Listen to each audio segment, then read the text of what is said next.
How I Became a Ghost, a Choctaw Trail of Tears story by Tingle. Chapter 20. Naomi the Strong. What took me so long? I said, far too loud. I clamped my hands over my mouth and listened. Nobody heard me. Nobody could hear me. Hook, I whispered. What do you mean, what took me so long? Do you know who I am? No, Naomi said. I do not know who you are, but I have been dreaming about you for a week. Every night you climb into my wagon. You are here to help me escape, but I cannot go with you. I let her see me. Oh, she said. Her voice was filled with wonder. You are a ghost. I didn't know you would be a ghost. I have only been a ghost since this morning, I told her.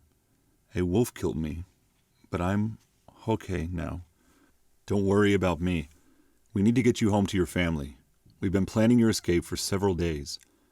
Is that why the Choctaw councilwoman come by? Yes. You see everything, don't you? I said. I have been watchful to stay alive, Naomi said. But you must understand, I can't leave or the soldiers will take my little sister. I know Nita, I said, and I know your family. They walk with mine. How are they? Naomi asked. They are sad, Naomi. Nita is gone. She died 4 days ago. Naomi shook her head. No, she said. Fat balls of tears rolled down her cheeks. Not my little sister. How did she die? She rolled out of her blanket and froze to death, I said. Nita is my little sister, too. She adopted me. Naomi shook with sadness, and I waited for her to finish crying. Grieving is hard. Lives are changed forever by grieving. The soldiers can't hurt her anymore, she sobbed. They already killed her. After a long time, she wiped the tears from her eyes and asked, Can you talk to her? Yes, I said. It was Nita's idea that we bring you home. She said you would make your family happy again. That's why I'm here, Naomi. I should have known Nita would follow me, but I was surprised as Naomi when I heard her voice. Naomi, Nita giggled. Give me a hug. Nita shone like a pale moon. I could see through her, but there she was, wrapping her ghost arms around her big sister Naomi. Nita, Naomi said, I'm so happy to see you. See, Nita said, you can make Mommy and Daddy happy too. I wanted to talk to Naomi about an escape plan, but that never happened. Not on this night. Naomi? A voice shouted from the rear of the wagon. Leader waved a bright lantern from one corner of the wagon to the other. Who's in there with you? I heard voices. No one, Naomi said, trembling. I was having a nightmare. I must have been talking in my sleep. I am sorry I woke you. Leader held the lantern close to the ground and circled the wagon. He's looking for tracks, I thought. I hope ghosts don't leave footprints. Who were you talking to? Leader hollered, louder than before. No one, Naomi said. I was asleep. He knew she was lying. He climbed into the wagon and untied her hands and feet. With one strong arm, he lifted her and tossed her to the ground. I jumped to her side and tried to drag her away. My hands passed through her. I could do nothing to help her. This was all my fault. I wanted to run to the river for Joseph, but I was afraid to leave Naomi. Leader was so mad. I feared he would hurt her. Don't move, Leader shouted. He took a rope from the wagon and tossed it over a strong tree limb. I froze at the horror of what I was watching. Oh, no, please, no.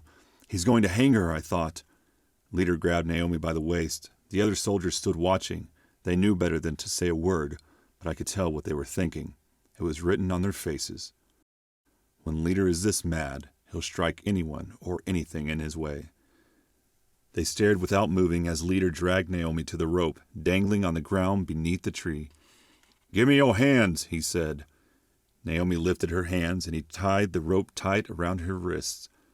I need some help, he yelled. Round Man and Pointy Nose ran to his side. Take this rope and pull it till I say stop, he ordered. They tugged on the rope, and Naomi rose to her feet, lifted by the rope tied to her wrist. She clenched her jaw tight shut.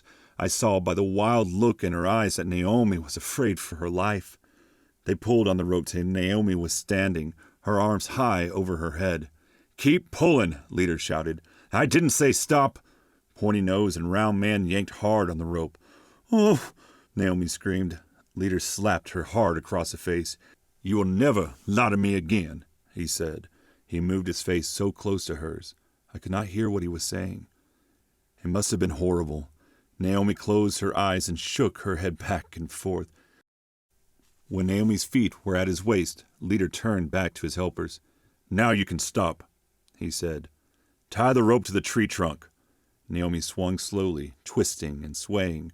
Her face was etched in pain. "Now," Leader said. "It's getting late. We have a long day tomorrow. Men, let's get some sleep." As if she were a dog, tied to a stake, they left her. They left my new friend Naomi hanging from a tree. I heard a soft cry and knew without looking who it was. "We did this to her, didn't we?" Nita said. "Yes, Nita, I think we did," I said. There was no reason to lie.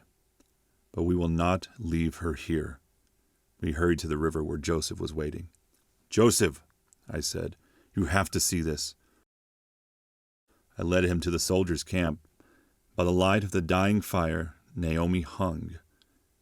"We can't wait any longer," Joseph said. "Naomi comes with us tonight."